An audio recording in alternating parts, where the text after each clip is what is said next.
Welcome everyone, you are watching Vidyakanan. আজকের পর্বে আমরা ভারতের ভূপ্রকৃতি থেকে খুবই গুরুত্বপূর্ণ 20টি প্রশ্ন নিয়ে আলোচনা করব, যে প্রশ্নগুলি তোমাদের বিভিন্ন চাকরির পরীক্ষার জন্য গুরুত্বপূর্ণ, বিশেষ করে গ্রুপ সি এবং গ্রুপ ডির জন্য। এই প্রশ্নগুলি বিগত বছরে WBCS এবং অন্যান্য চাকরি পরীক্ষায় এসেছিল। দেখো, 1 নম্বর প্রশ্ন,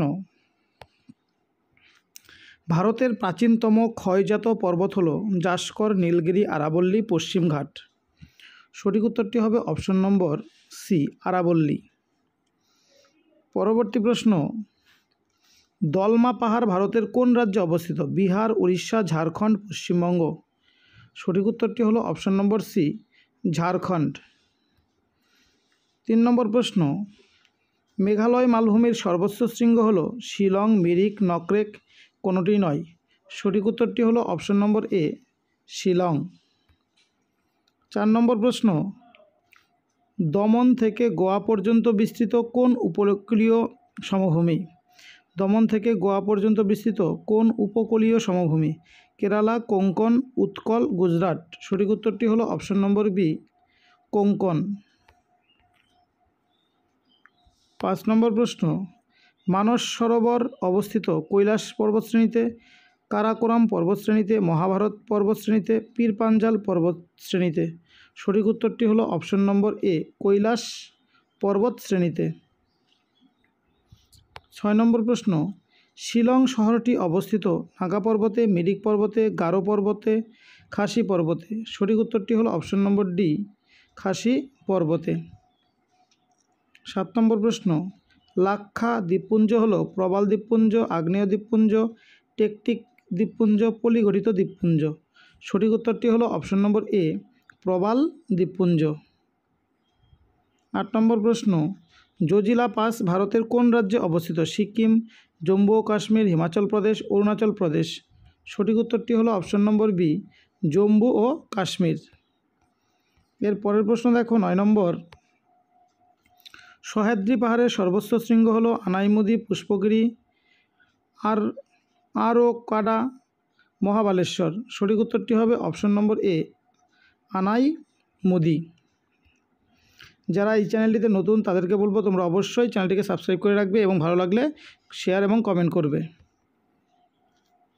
10 নম্বর প্রশ্ন, চন্দ্রতাল কোন উপত্যকায় অবস্থিত? কাশ্মীর, দুন, লাহুল ও স্পিতি, কোনোটি নয়। সঠিক উত্তরটি হলো অপশন নম্বর সি, লাহুল ও স্পিতি।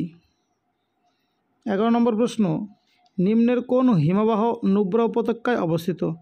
বাল্টোরা, সিয়াচেন, পুনমাক, কাঞ্চনজঙ্ঘা। সঠিক উত্তরটি হলো অপশন নম্বর বি, সিয়াচেন হিমবাহ। 12 নম্বর প্রশ্ন, ভারতের উচ্চ গাঙ্গেয় সমভূমি ভূর হলো এক ধরনের বায়ুপ্রবাহ দ্বারা সঞ্চিত বালির তরঙ্গায়িত ভূমি, পুরাতন পলি, নতুন পলি, কর্দমাক্ত অঞ্চল। সঠিক উত্তরটি হবে অপশন নম্বর এ, বায়ু প্রবাহ দ্বারা সঞ্চিত বালির তরঙ্গায়িত ভূমি। এরপর দেখো 13 নম্বর প্রশ্নটি হলো, হিমালয়ের কোন শৃঙ্গটি সাগরমাথা নামে পরিচিত? Shivalik, Kanchenjunga, Dhaulagiri, Mount Everest. সঠিক উত্তরটি হলো option number D, Mount Everest. এর পরের প্রশ্ন 14 নম্বর প্রশ্ন দেখো, পালঘাট নিম্নের কোন দুটি রাজ্যকে যুক্ত করেছে? সিকিম এবং পশ্চিমবঙ্গ, মহারাষ্ট্র এবং উড়িষ্যা, কেরালা এবং তামিলনাড়ু, অরুণাচল প্রদেশ এবং সিকিম। সঠিক উত্তরটি হলো অপশন নম্বর সি, কেরালা এবং তামিলনাড়ু। 15 নম্বর প্রশ্ন, আবু পাহাড়ের গুরু শিখর নিম্নের কোন পর্বতশ্রেণীর সর্বোচ্চ শৃঙ্গ? পূর্বঘাট, আনাইমালাই, আরাবল্লী, সহ্যাদ্রি।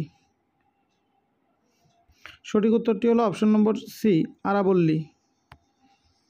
16 নম্বর প্রশ্ন, মাজুলি বিশ্বের বৃহত্তম নদীদ্বীপ নিম্নের কোন রাজ্যে অবস্থিত? অরুণাচল প্রদেশ, আসাম, ত্রিপুরা, মিজোরাম। সঠিক উত্তরটি হলো অপশন নম্বর বি, আসাম। 17 নম্বর প্রশ্ন, নিম্নের কোন রাজ্যের উপকূল সর্বাধিক? উড়িষ্যা, অন্ধ্রপ্রদেশ, তামিলনাড়ু, মহারাষ্ট্র। সঠিক উত্তরটি হলো অপশন নম্বর সি, তামিলনাড়ু। 18 নম্বর প্রশ্ন, ভারতের উপকূল রেখার আনুমানিক দৈর্ঘ্য 5500 কিমি, 6000 কিমি, 6500 কিমি, 7516.6 কিমি। সঠিক উত্তরটি হলো অপশন নম্বর ডি ৭,৫১৬.৬ কিমি। ১৯ নম্বর প্রশ্ন, কেরালাতে নিম্নের কোন উপকূল অবস্থিত? কোঙ্কণ উপকূল, মালাবার উপকূল, করমণ্ডল উপকূল, কানাড়া উপকূল। সঠিক উত্তরটি হলো অপশন নম্বর বি মালাবার উপকূল। আজকের পর্বের শেষ প্রশ্ন দেখো ২০ নম্বর, খারদুংলা গিরিপথ যুক্ত করেছে লে এবং চুম্বি উপত্যকা, লে এবং সিয়াচেন হিমবাহ, উত্তরাখণ্ড এবং তিব্বত, কাশ্মীর উপত্যকা এবং কার্গিল। সঠিক উত্তরটি হলো অপশন নম্বর বি লে এবং সিয়াচেন হিমবাহ। এই ছিল আজকের পর্বে খুবই গুরুত্বপূর্ণ ২০টি প্রশ্ন। দেখা হবে পরবর্তী ক্লাসে। Thank you for watching.